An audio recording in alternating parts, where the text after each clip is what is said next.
wake-up call, but that kind of realization for a lot of these new players when you go full court 5-on-5 and kind of realizing everything that they need to address kind of even a couple days in. Yeah.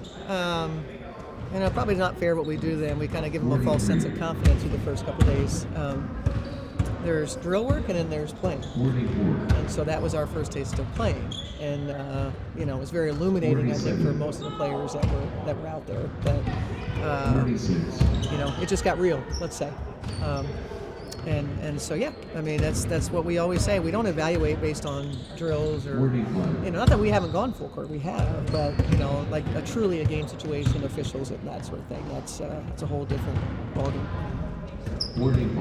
I know last year you spoke on just when you targeted Courtney Williams, you knew she talked a lot and you knew she was a leader, but yesterday at Media Day, almost probably 75% of the players coming up mentioned how impactful Court has been, taking them aside, being that leader. Yeah. Have you been even more surprised coming into training camp this year of how she continues to elevate that personal side of her game? I think Courtney was that way before she got here. I don't think that's something that we've fostered. I think it's who she's been. She knows she's a vet. She remembers her young days. And she talks a lot about that, actually. She's willing. If anybody will listen, she will tell you all about that. And so I just think she recognizes that. What is she, 31? She knows that's what's needed. And obviously it makes her life easier when she's sharing with them what needs to happen. So I'm not surprised. It's who she was, and I'm glad she's doing it for us. What's your kind of plan to have BC and KMAC join kind of practice? Yeah. So it's completely different. I know that they're out together, but it's completely different scenarios in terms of how we're looking at things. BC will probably be with us on Friday in terms of getting into things. We'll have to double check, but that's sort of our mindset right now. That once we cleared Media Day, and so case by case basis, see what's needed, and as we head towards our first preseason game, we're really heavy more evaluating what we have as opposed to what we know, if that makes sense. But you will see BC soon.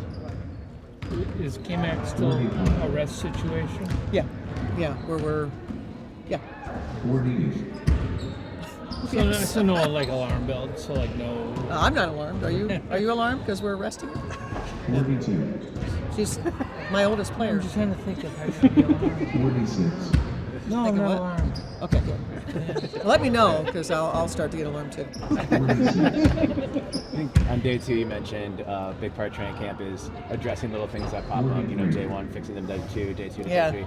Now 4 days in, have you been pleased with the way the team has been able to sort of handle things as they come up and take care of those issues? Yeah, I think. Well, we'll find out more on Friday.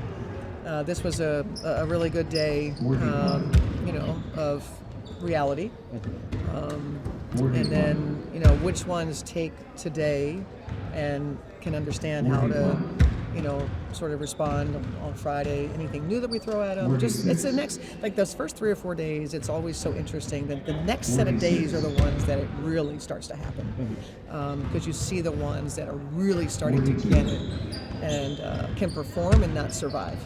Right? We had some that were out there just surviving today, and it's not a great place to be. So performing is what we're looking for.